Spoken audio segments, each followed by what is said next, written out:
Dragonlance, Las Crónicas Perdidas, 1. El Mazo de Caras. Margaret Weis y Tracy Hickman. Audiolibro editado por Juan Pablo Flores Montaño, para El Amo del Calabozo, 2022.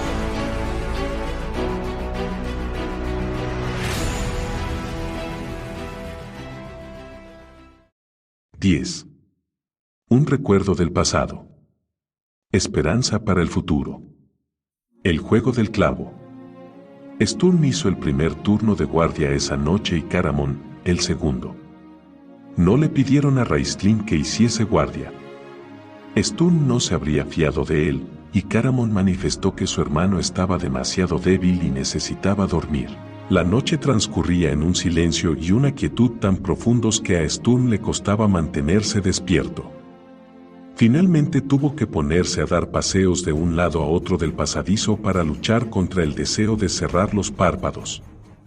Mientras caminaba, su mente volvió, como solía ocurrirle cuando estaba solo, a los tiempos vividos en Solamnia, tiempos de recuerdo agridulce, aunque con más amargor que dulzura. La caballería, respetada en otros tiempos en Solamnia, hacía mucho que había caído en el descrédito. Las razones de que hubiera ocurrido tal cosa eran numerosas. El cataclismo había llevado muerte y destrucción a todo Krynn, sin excluir a la nación de Solamnia. Poco después de sobrevenir el desastre, empezaron a correr rumores por todo el país de que a los caballeros se les había dado poder para evitar el cataclismo y no lo habían impedido. La gente que lo había perdido todo, hogar, medio de vida, amigos y familia, se alegró de tener a alguien a quien echar la culpa y los caballeros fueron una diana fácil. Si a esa situación inestable se le añadía la envidia de unos por el poder ejercido por los caballeros y la creencia de otros, con razón o sin ella, de que los caballeros se habían enriquecido a expensas de los pobres, no es de extrañar que la mezcla explotara. Las turbas asaltaron los castillos y las residencias de los caballeros. Los caballeros no podían vencer en tales circunstancias. Si se defendían contra la chusma, los acusarían de asesinos. Si no lo hacían, corrían el riesgo de perderlo todo, incluida su vida. Los disturbios en Solamnia aflojaban durante un tiempo y después su monstruosa cabeza volvía a levantarse. Los caballeros siguieron intentando, desesperados, devolver la paz y la estabilidad al país y en algunos sitios llegaron a conseguirlo, pero como la orden de caballería se había roto, los caballeros no podían mantener individualmente el control mucho tiempo. La familia de Sturm se había esforzado por mantener la paz en su feudo ancestral y lo había logrado durante más tiempo que la mayoría, ya que los Brickblade eran honrados y respetados por aquellos a quienes gobernaban. Sin embargo, llegaron forasteros a los pueblos y villas que estaban bajo su control y empezaron a provocar problemas, como para entonces ya ocurría en gran parte de Solamnia. En realidad, todo aquello era un esfuerzo conjunto urdido por las fuerzas de la Reina Oscura para socavar el poder de sus enemigos más implacables. Pero nadie sabía eso por entonces. Angrid Brickblade, previendo problemas, envió a su esposa y a su hijo al sur, a la ciudad arbórea de Solace, conocida desde hacía mucho como un refugio seguro para quienes atravesaban por una situación desesperada. Sturm creció en Solace, criado con los relatos de su madre sobre las glorias pasadas de la caballería. Leyó y estudió la medida, el código de leyes concebidas por los caballeros, y vivió conforme al código est sularis asmitas, mi honor es mi vida. Su madre y él tuvieron muy pocas noticias del norte y las que recibieron no fueron buenas. Después llegó un momento en el que ya no tuvieron más noticias. Cuando murió la madre de Sturm, el joven decidió ir en busca de su padre y viajó hacia el norte, a Solamnia. Encontró el castillo de su familia en ruinas, porque no solo había sido saqueado, sino también incendiado y arrasado. No consiguió encontrar a su padre ni pudo descubrir que había sido de Angrid Brickblade. Unos decían una cosa, otros decían otra. Nadie sabía nada con certeza. Sturm creía que su padre tenía que haber muerto, en caso contrario, nada le habría impedido que regresara para reclamar el castillo de sus antepasados. No obstante, aunque su padre estuviera muerto, sus deudas no lo estaban, en absoluto. Angrif había pedido prestadas sumas cuantiosas avaladas con sus tierras a fin de seguir con ellas como antes y proporcionar ayuda a los pobres y necesitados que estaban bajo su protección. A Sturm no se le escapaba la amarga ironía del hecho de que aquellos que habían atacado el castillo eran los mismos que seguían vivos por la ayuda de su padre. Se vio obligado a vender las tierras de sus antepasados para saldar las deudas. Cuando las hubo pagado, solo le quedaban la espada y la armadura de su padre.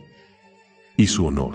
Sturm rememoró todo aquello mientras paseaba durante la guardia, en la oscuridad del pasadizo, con la débil luz de un farol alumbrando sus pasos. La noche anterior a su regreso a Solace, el único hogar que conocía, había entrado en la cripta del castillo, donde los Brickblade muertos reposaban. Situado en las ruinas de la capilla familiar, el panteón solo era accesible a través de una puerta de bronce sellada y cuya llave permanecía escondida en la capilla. Había señales de que la turba había intentado echar abajo la puerta, seguramente con la esperanza de encontrar riquezas dentro. La puerta se había mantenido firme, como los Brickblade, a través de los siglos. Sturm encontró la llave escondida, abrió la puerta y, en un silencio reverente y medio cegado por las lágrimas, accedió a la cripta. Las tumbas que guardaban los restos de sus antepasados se encontraban envueltas en la penumbra. Caballeros de piedra yacían encima de los sarcófagos, haciendo espadas esculpidas con manos esculpidas. Su padre no tenía tumba, ya que nadie sabía dónde estaba enterrado su cadáver. El joven había puesto una rosa fresca en el suelo, en memoria de su progenitor, y había caído de hinojos para pedir perdón a sus antecesores por haberles fallado. Se mantuvo en vela toda la noche y, cuando la luz del amanecer empezaba a colarse sigilosamente en la cámara, se puso de pie con trabajo porque estaba entumecido e hizo el juramento solemne de restablecer el honor y la gloria de la familia Brickblade. Salió de la cripta y cerró con llave la puerta de bronce. La llave la guardó consigo hasta que se encontró a bordo de un barco, de regreso a Vanasinia. De pie en la cubierta y bajo la plateada luz de Solinari, Sturm había confiado la llave a las profundidades del océano, y, sin embargo, no había hecho nada para cumplir aquel juramento. Recorría el túnel a pasos acompasados, sumido en sus pensamientos melancólicos, cuando lo interrumpió la voz de Raistlin. ¿Quieres dejar de andar?, demandó, malhumorado. No puedo dormir si estás yendo y viniendo sin parar. Sturm se detuvo y se volvió para enfrentarse al mago. ¿Qué es lo que esperas encontrar en este sitio maldito, Raistlin? ¿Qué es tan importante para que arriesgues la vida de todos nosotros para encontrarlo? Lo único que el caballero alcanzaba a ver de Raistlin eran las extrañas pupilas en forma de reloj de arena que relucían a la luz del farol. En realidad no esperaba que le contestara, así que se sobresaltó cuando se oyó la voz del mago, clara y fría, en la oscuridad. ¿Qué es lo que esperas encontrar tú en el monte de la calavera? Al no responder el caballero, Raistlin continuó, desde luego, no fue tu aprecio por mí lo que hizo que te decidieras a acompañarnos. Sabes que tanto Caramon como yo nos valemos por nosotros mismos, de modo que, ¿por qué has venido? No veo por qué íbamos a intercambiar opiniones tú y yo, Raistlin, replicó Sturm. Mis motivos solo me incumben a mí. El mazo de caras, dijo Raistlin. La última sílaba la articuló con un siseo sibilante. Sturm se sorprendió. Solo le había hablado del mazo de caras a Tanis.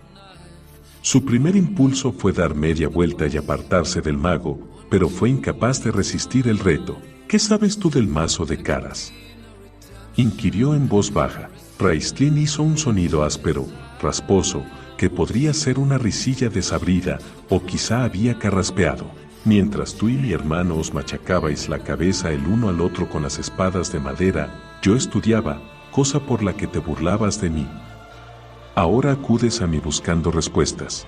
Nunca me burlé de ti, Raistlin, respondió Sturm en voz queda. Pienses lo que pienses de mí, al menos has de reconocerme eso. A menudo te protegí, como cuando esa turba estuvo a punto de quemarte en una hoguera como ofrenda a ese dios serpiente. Si quieres saber la verdad, el desagrado que me inspira se debe al trato abominable que das a tu hermano.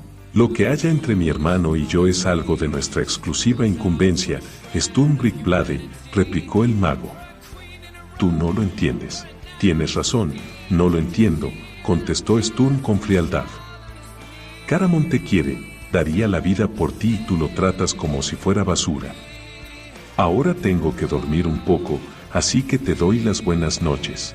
Lo que ahora se conoce como el mazo de Caras se llamaba Mazo del Honor, dijo Raistlin. Lo hicieron para honrar al martillo de Reorx que el dios utilizó para forjar el mundo. El Mazo del Honor era un símbolo de paz entre los humanos de Ergot, los elfos de Qualinesti y los enanos de Torvardin. Durante la Tercera Guerra de los Dragones, el mazo le fue entregado al legendario caballero, Uma Dragonbane, para que lo utilizara junto con el brazo de plata mágico para forjar las primeras Dragonlances, las que forzaron a la Reina Oscura a regresar al abismo, donde ha permanecido desde entonces o, más bien, hasta ahora. En tiempos del Rey Supremo Duncan y de la Guerra de Dwarfgate, el Mazo del Honor se entregó al cuidado del héroe Caras, un enano tan respetado que el nombre del mazo se cambió en su honor. El mazo se vio por última vez durante la guerra, blandido por Caras, pero este abandonó pronto el campo de batalla, atribulado por verse obligado a luchar contra sus semejantes. Llevó el mazo consigo, de vuelta a Torvardin, y allí se le perdió la pista, porque las puertas del reino de la montaña se cerraron, ocultas para el mundo. Raistlin hizo un alto para tomar aliento y luego prosiguió. Aquel que recupere el mazo y lo utilice para forjar Dragonlances será aclamado como héroe. Hallará fama y fortuna, honor y gloria. Sturm dirigió una mirada incómoda al mago. ¿Sus palabras eran meras generalidades o es que había estado husmeando en sus pensamientos más ocultos? Tengo que dormir un poco, dijo el caballero y se dirigió hacia Caramon, que roncaba, para despertarlo. El mazo no está en el monte de la calavera, le dijo Raistlin. Si todavía existe, se halla en Torvardin. Si es el mazo lo que buscas, deberías haber ido con Tanis y Flint. Dijiste que la llave para acceder a Torvardin está en el monte de la calavera. En efecto, contestó Raistlin, pero ¿desde cuando alguien escucha lo que digo? Tanis lo hace, repuso Sturm. Por eso me envió contigo y con tu hermano, para asegurarnos de que si encuentras la llave, la entregues. El mago no tenía nada más que decir respecto a eso, de lo que el caballero se congratuló. Las conversaciones con Raistlin lo incomodaban siempre, le dejaban la sensación de que todos sus conceptos puros del mundo estaban en realidad renegridos y deslustrados. Despertó a Caramon. El hombretón, entre bostezos y estiramientos, lo relevó en la guardia. Sturm estaba cansado y se quedó profundamente dormido casi de inmediato. En sus sueños, usaba el mazo de Caras para echar abajo la puerta de bronce de la cripta de su familia. La noche transcurrió sin acontecimientos dignos de mención incluso para quienes la pasaron al raso. Los que no hicieron guardia, Taike y Tasleo, durmieron sin que nada perturbara su descanso. Unos ojos que todo lo veían los guardaron. El día amaneció despacio, de mala gana. El sol luchó para penetrar a través de las densas y grises nubes, pero acabó fracasando de forma estrepitosa y finalmente se ocultó, malhumorado. El cielo amenazaba con llover o nevar, si bien no hizo ni lo uno ni lo otro. Cuando un sol débil y desvaído alumbró la entrada del pasadizo, Sturm, Caramon y Raistlin reanudaron la marcha. Hablaron de empujar la puerta de piedra a su sitio para cerrar el acceso tras ellos. Tras un examen, ninguno de ellos, ni siquiera Raistlin, supo determinar cómo funcionaba el mecanismo para abrir la puerta una vez que estuviera cerrada. Aún en el caso de que acabaran discurriendo cómo hacerlo, el mecanismo ya no había funcionado bien una vez y podría repetirse el fallo. Entonces se encontrarían atrapados y no tenían ni idea de lo que encontrarían más adelante. El túnel podría estar bloqueado y en tal caso no les quedaría otra opción que admitir el fracaso y volver sobre sus pasos. Convinieron en dejar abierta la puerta. Los tres echaron a andar túnel adelante, con la luz del cristal del bastón de Raistlin alumbrándoles el camino. Stun llevaba un farol porque le desagradaba sobremanera la idea de que, con solo pronunciar una palabra, Raistlin pudiera dejarlos totalmente a oscuras. El túnel, construido por ingenieros enanos, se internaba en la montaña en línea recta. Las paredes estaban labradas con tosquedad y el suelo era relativamente liso. No había señales de que alguien hubiera entrado en él nunca. Si los enanos hubiesen huido de la fortaleza asediada, encontraríamos alguna armadura desechada, armas rotas, cadáveres, dijo Caramon. Este pasadizo no se ha utilizado nunca, lo que avala la teoría de que Fistandantilus no arrasó Saman de forma deliberada, apuntó Raistlin. La explosión fue accidental, entonces, ¿qué la causó?, preguntó Caramon, interesado. Magia maléfica, afirmó Sturm y el mago negó con la cabeza. No sé de ninguna magia, sea del tipo que sea, capaz de arrasar una fortaleza tan enorme. Según Flint, la explosión devastó el área colindante a Saman en kilómetros a la redonda. Los eruditos llevan mucho tiempo preguntándose qué ocurrió realmente en esa fortaleza. Quizás seamos nosotros quienes descubramos la verdad. Sin duda escribirás un tratado sobre el tema y lo leerás en voz alta en el próximo conclave de hechiceros, dijo Sturm. Sí, tal vez. ¿Por qué no?, contestó Raistlin con una sonrisa. Los tres siguieron caminando. Tasleof despertó a Taike recriminándole que se hubiera quedado dormida estando de guardia. Seguro que habían dejado de ver varios fantasmas que los habrían ido a visitar por la noche. La propia joven se reprochó a sí misma su negligencia, abochornada al imaginar cómo la habría regañado Caramon por dormirse estando de guardia. Irritada, le dijo a Taz en voz alta que se callara y se diera prisa. Volvieron a la vereda por la que los habían precedido los tres hombres y reanudaron la tenaz persecución. Taz y ella también empezaron su jornada muy pronto para recuperar el tiempo perdido. La falta de sueño y la conciencia de lo lejos que estaba de casa y de cualquier ayuda pusieron de mal humor a Taike.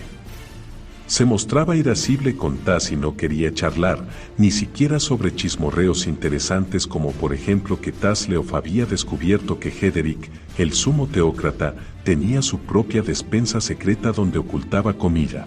Taike avanzaba por la vereda a zancadas, con aire enfadado, los ojos clavados en el suelo, sin apartarlos de las huellas marcadas en la nieve y resistiéndose al fuerte impulso de dar media vuelta y regresar al asentamiento a todo correr. Si se le hubiese ocurrido la forma de volver a hurtadillas sin que nadie supiera que se había marchado, lo habría hecho.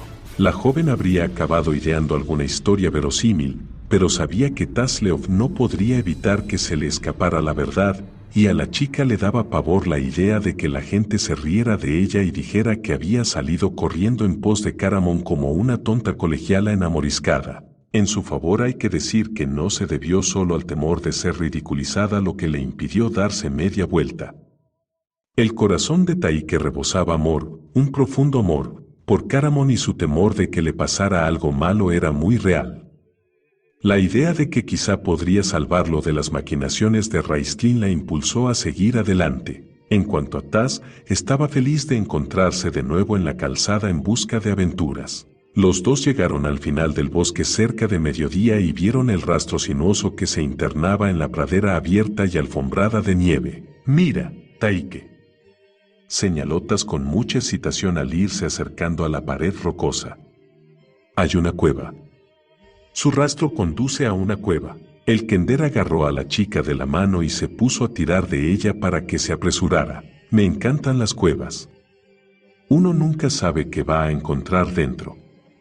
Te he contado lo de aquella vez que entré en una gruta y había dos ogros que jugaban al clavo, solo que con un cuchillo, y que al principio iban a arrancarme las extremidades de una en una y a devorarlas, empezando por los dedos de los pies. Yo no lo sabía, pero por lo visto los ogros consideran un manjar los dedos de los pies de los kenders. Sea como sea, el caso es que les dije a los ogros que se me daba muy bien jugar al clavo, mejor que a cualquiera de ellos. Los ogros me dejaron un cuchillo que se suponía que tenía que lanzar al suelo, pero que en cambio se lo clavé a los ogros en las rodillas. Así no podrían perseguirme, claro, y escapé de acabar devorado. ¿Sabes jugar al clavo tú, Taike? Lo digo por si acaso hubiese ogros en la cueva y quisieran comernos. No.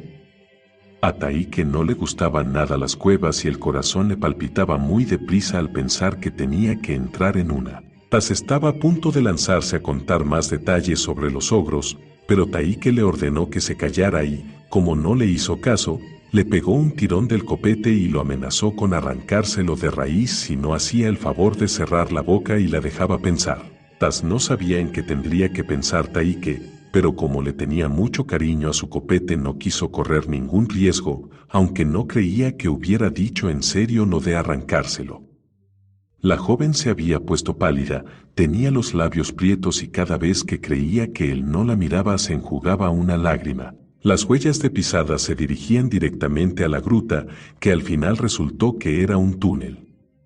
Dentro vieron huellas de botas embarradas, huellas muy grandes. Taike comprendió que Caramón y los otros habían pasado por allí. «Enciende el farol», dijo Tas. «Veamos qué hay por ahí dentro». «No he traído farol», contestó Taike, consternada. «No importa», exclamó el kender, que tanteaba en la oscuridad. «He encontrado un montón de antorchas». «Oh, bien». Taike miró fijamente la oscuridad que se extendía sin fin frente a ellos y sintió que le flaqueaban las rodillas como si las piernas se le hubiesen vuelto de gelatina. El kender, tras encender una de las antorchas, recorría la cueva, se asomaba a unas vagonetas y se paraba para examinar las paredes. Taike, mira. Ven aquí. Fíjate en esto». La joven no quería mirar. Solo quería dar media vuelta y correr sin parar, correr todo el camino hasta hallarse de vuelta en el campamento. Entonces Tas le contaría a todo el mundo que Taike había huido como una niñita grande asustada. Rechinando los dientes, la muchacha fue a ver que había encontrado el kender con la esperanza de que no fuera demasiado horrible. Tas señalaba la pared. Allí, garabateado con carbón, había un corazón y en medio estaba escrita la palabra Taike. «Apuesto a que Caramón dibujó eso», dijo Tas, sonriente. «Yo también apuesto a que fue él», susurró la joven mientras alargaba la mano y le quitaba la antorcha al kender. «Sígueme», ordenó y, con la sensación de que el corazón se le saldría del pecho por la felicidad, fue delante por el túnel que penetraba más y más en la oscuridad. 11. Cuestión de fe. El final del túnel. La escalamita, devoradora de hombres. Flint y Tanis atravesaron poco a poco el paso, que más que paso era una brecha grande. Tanis imaginó a los refugiados intentando cruzar aquella garganta angosta y rocosa con los niños a remolque y esperó fervientemente que no hubiera necesidad de llegar a eso. Pasaron gran parte de la mañana sorteando peñascos y trepando por los desprendimientos de rocas para, por fin, salir al otro lado tras horas de afanosos esfuerzos. «Bien, ahí tienes, semielfo», señaló Flint con su hacha de guerra. Thorvaldin. Tanis miró el paisaje que se extendía a sus pies. Llanuras de un color gris ceniciento morían al pie de estribaciones de tonalidades verde oscuro en las que se alzaba la cara gris y vacía del pico más alto de la cordillera de las Carolis. El semielfo contempló la montaña con abatimiento. «Allí no hay nada». «Aja», asintió el enano con sombría satisfacción. «Justo lo que te dije». Flint se lo había dicho, sí, pero su amigo tenía tendencia a exagerar y adornar un poco sus relatos de vez en cuando, en especial los que tenían que ver con los atropellos e injusticias sufridos por su pueblo, ya fuesen reales o entendidos como tales.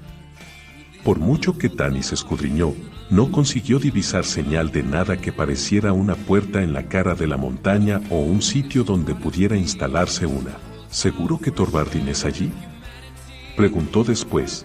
Flint se apoyó en el hacha y miró fijamente la montaña. «Nací y crecí por los alrededores. Los huesos de mis antepasados yacen en las praderas que tenemos a nuestros pies. Murieron porque nuestros parientes les cerraron la puerta de esa montaña. Buscador de nubes arroja una sombra sobre todos nosotros. Todos y cada uno de nosotros, los enanos de las colinas, lo vemos surgir imponente en nuestros sueños. No es probable que me olvide de este sitio. Flint escupió en la tierra. Eso es Thorvaldin. Tanis suspiró hondo, se rascó la barba y se preguntó para sus adentros qué diablos iban a hacer.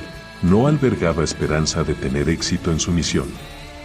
Ni Flint ni él tenían ni idea de por dónde empezar a buscar la puerta perdida al reino enano. Podían pasar años deambulando por la cara de buscador de nubes. Los codiciosos y los desesperados habían buscado esa puerta durante 300 años sin hallarla.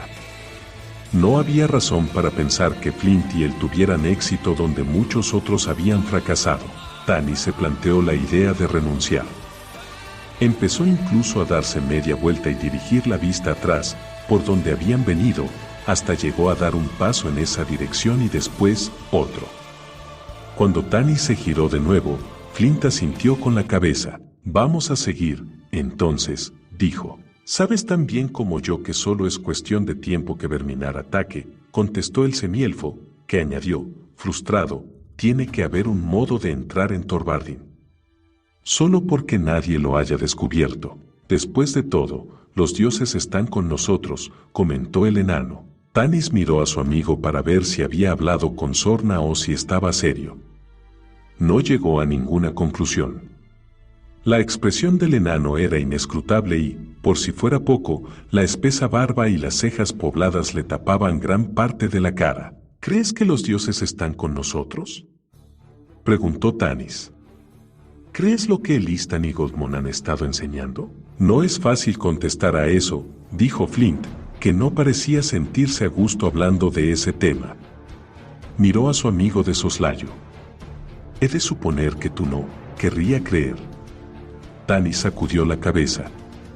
«Pero no puedo. Hemos visto milagros», apuntó el enano. Brivewind estaba quemado como un tizón con el fuego del dragón. A Elistan lo revivieron estando al borde de la muerte, y a Verminar también lo hicieron volver de la muerte, replicó Tanis de forma seca. «He visto a Raistlin esparcir unos pocos pétalos de rosa y hacer que los goblins se caigan dormidos a sus pies. Eso es distinto», gruñó Flint. «¿Por qué? ¿Porque es magia?». «Sea magia o no, uno podría calificar de milagrosas cosas así. Yo las califico de brujerías», masculló el enano. «Pues yo solo tengo por cierto que el único que va conmigo por el camino eres tú, amigo mío», dijo Tanis sonriente al tiempo que daba una palmada a Flint en el hombro. «No podría pedir un compañero de viaje mejor. Incluidos los dioses». El enano enrojeció de satisfacción, pero se limitó a rezongar que Tanis era tonto de remate y que no debería hablar de ese modo tan irrespetuoso sobre cosas que escapaban a su comprensión. «Creo que deberíamos seguir», dijo Tanis. «Raistlin podría encontrar la llave de la entrada al monte de la calavera. ¿Crees que planea traérnosla si la encuentra?». El enano resopló con sorna. «¿Y afirmas no creer en milagros?». Los dos echaron a andar hacia lo que Tanis se temía que fuera un lento y trabajoso deambular por la cara de la montaña, cuando Flint se paró de golpe. «¿Quieres echar un vistazo a esto?», inquirió. El semielfo lo hizo y se maravilló. No era un milagro. Era una calzada. Construida por enanos hacía siglos, la calzada estaba recortada en la roca. Serpenteando de un lado a otro por la vertiente, conducía a las estribaciones y después volvía a subir por el otro lado de la montaña. Lo único que tenían que hacer los refugiados era conseguir llegar hasta ese punto y, a partir de ahí, el camino sería fácil. «Eso, contando con que la calzada lleve a la puerta», comentó Flint, que leyó los pensamientos a Tanis. «Ha de ser allí. ¿Dónde más podría conducir?». «Eso es justo lo que la gente se ha preguntado a lo largo de los últimos 300 años», argumentó, brusco, Flint. A Sturm, Caramon y Raistlin, que avanzaban por el interior de la montaña, el trayecto les resultó largo, tedioso y sin incidentes. Era una zona proclive a los terremotos, pero el túnel construido por enanos había aguantado casi incólumes cientos de esos seísmos. De vez en cuando advertían que las paredes tenían fisuras y aquí y allí un pequeño desprendimiento de piedras les dificultaba el paso, pero eso fue todo. El túnel se extendía recto, sin giros ni intersecciones. Tampoco estaba encantado ni habitado por ningún ser vivo o muerto. Caminaron durante varias horas a buen paso. De nuevo Raistlin denotaba una energía fuera de lo normal. Iba delante, el paso vivo acompañado por el frufrú de la roja túnica al rozarle los tobillos. Cuando los otros dos hablaron de hacer un alto para darse un respiro, el mago les recordó en tono cáustico que de su progreso dependían vidas. Allí abajo, en la oscuridad, sin que hubiese manera de saber la hora, ninguno de ellos tenía idea de cuánto tiempo llevaban caminando ni cuántos kilómetros habían recorrido. Cada 2 por 3 pasaban por delante de marcas en la pared que parecían ser algún tipo de indicador de distancias. Las marcas estaban en lenguaje enano, sin embargo, ninguno de los tres sabía lo que significaban. Caminaron tanto tiempo que Caramón empezó a preguntarse si no habrían dejado atrás el monte de la calavera. Quizá habían atravesado el continente y saldrían a algún reino lejano, tal vez al distante límite del muro de hielo, en el sur. Estaba absorto en sus fantasías, soñando con vastas extensiones de yermos blancos, cuando Sturm llamó su atención hacia los escombros y cascotes que eran cada vez más numerosos en el pasadizo. «Debemos de estar llegando al final», comentó Raistlin. «La destrucción que vemos es resultado de la explosión que arrasó la fortaleza. ¿Y qué haremos si la explosión destruyó el túnel?», preguntó el caballero. «Esperemos que estuviera protegido», contestó Raistlin. «Como puedes observar, las vigas que sujetan el techo no están dañadas». «Esa es una buena señal». Siguieron avanzando con cansancio. La luz de la antorcha de Sturm y la que irradiaba el bastón de Raistlin no llegaban muy lejos, y el mago estuvo a punto de chocar contra la pared de piedra antes de percatarse de que estaba allí. Se frenó de golpe y dirigió la luz a un lado y a otro. «Espero que esto sea una puerta disimulada como la otra», comentó Caramón. «En caso contrario habremos venido hasta aquí para nada. No tienes fe en mí, ¿verdad, Peragas?», murmuró Raistlin, que, alcanzando el bastón para alumbrarse, empezó a examinar el muro en busca de marcas. «¿Quién será ese Peragas?», murmuró Caramón. «Probablemente es mejor que no lo sepas», dijo con voz severa Sturm. «La encontré», anunció Raistlin, que señaló una marca igual a la que habían visto en la puerta del otro extremo del pasadizo, la runa enana que significaba puerta. Hizo presión en la marca y, como había ocurrido el día anterior, esa sección de la piedra se hundió y se deslizó hacia adentro en la pared. Hubo un sonido rechinante seguido de chasquidos conforme la piedra se separaba y aparecía el contorno de un vano. En esta ocasión el mecanismo había funcionado bien. La pesada puerta retrocedió tan deprisa en medio de sordos retumbos que casi arrolló a Raistlin, quien tuvo que quitarse de en medio con diligencia, lo que provocó que Sturm se atusara el bigote para disimular la sonrisa. La pesada puerta retumbó y chirrió sobre los oxidados raíles y luego se frenó contra el muro con un golpetazo estruendoso que levantó ecos en el pasadizo. «Nada como anunciar nuestra presencia», comentó el caballero. «Chist». Raistlin alzó una mano. «Un poco tarde para eso», dijo Caramón al tiempo que le guiñaba un ojo a Sturm, por lo que se ganó una mirada furiosa de su hermano. «Quítate el yelmo y quizás encuentres tu cerebro dentro», increpó el mago. «Los ruidos que he oído vienen de ahí», señaló el hueco en la pared de piedra y, ahora que los ecos se habían apagado, oyeron gritos estridentes y el golpeteo metálico de armas. Caramón y Sturm desenvainaron la espada en tanto que Raistlin toqueteaba uno de los saquillos colgados del cinturón. «Dulac», murmuró el mago y el brillo del cristal del bastón se apagó dejando como única fuente de luz la antorcha de Sturm. «¿Por qué has hecho eso?», demandó el caballero, que añadió a regañadientes: «Por mucho que odie tener que admitirlo, no nos vendría mal la luz de tu bastón». «No es juicioso anunciar al enemigo que uno es hechicero», contestó Raistlin en voz baja. La magia funciona mejor a hurtadillas y en la oscuridad, ¿no es eso?, replicó el caballero. Venga, dejadlo ya los dos, intervino Caramon. Se quedaron inmóviles y callados, atentos a los ruidos de lucha que sonaban a lo lejos, muy distantes. Parece que alguien más está interesado en los secretos del Monte de la Calavera, dijo Sturm al cabo. Esas palabras parecieron actuar como un acicate en Raistlin. Voy a ver qué pasa. Vosotros dos podéis quedaros aquí. No, iremos los tres, se opuso Sturm, moviéndose cautelosamente, con la antorcha en una mano y la espada en la otra. El caballero cruzó el umbral. Raistlin iba a continuación y Caramon, echando ojeadas atrás, cerraba la marcha. Avanzando por el oscuro túnel, Tasleopurvot llegó a la conclusión de que no quería volver a ver una sola roca en toda su vida. Al principio, recorrer un pasadizo secreto a través de una montaña resultó excitante. Cabía la posibilidad de que un esqueleto guerrero estuviera acechando a la vuelta de un recodo, listo para saltar sobre ellos y estrangularlos. Alguna criatura espectral podría intentar absorberles el alma o lo que quiera que hicieran esos seres a la gente. Por otro lado, Taike, que no encontraba el túnel excitante en absoluto, parecía estar nerviosa y sentirse desdichada. Tas consideraba que era su obligación conseguir que no perdiera el ánimo, así que amenizó la marcha relatándole todas las historias horripilantes, espeluznantes y pavorosas que había oído contar sobre cosas que pululaban en túneles secretos bajo las montañas.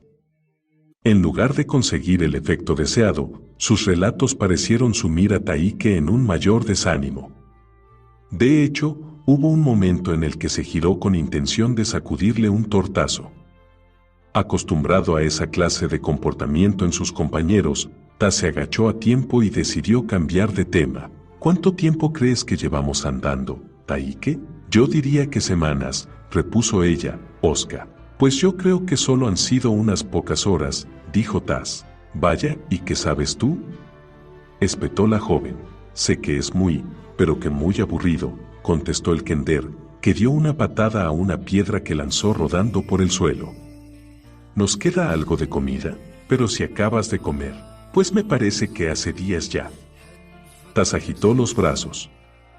Tú misma has dicho que llevamos semanas caminando. Oh, cierra el pico, empezó Taike, pero entonces enmudeció, petrificada en el sitio. Un ruido horrible, un prolongado estruendo acompañado de un chirrido estridente, resonó en el pasadizo.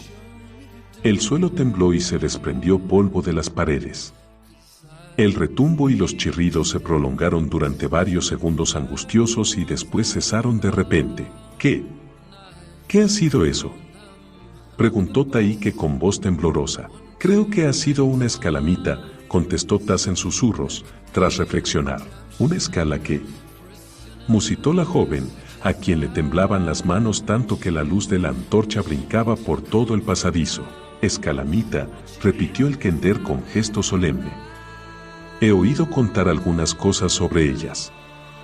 Crecen en las cuevas y son bestias enormes y bastante feroces.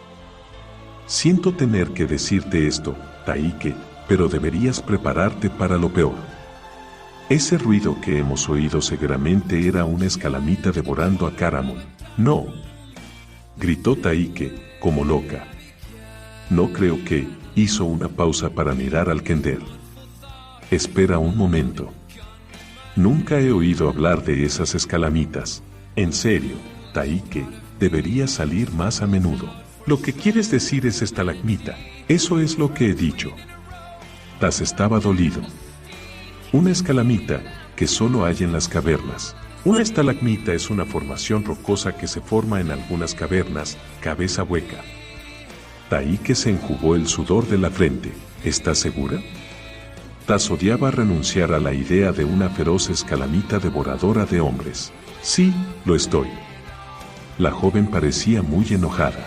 Bueno, pues si ese ruido no lo hizo una escalamita al devorar a Caramon, entonces, ¿qué fue?, preguntó el Kender en plan realista.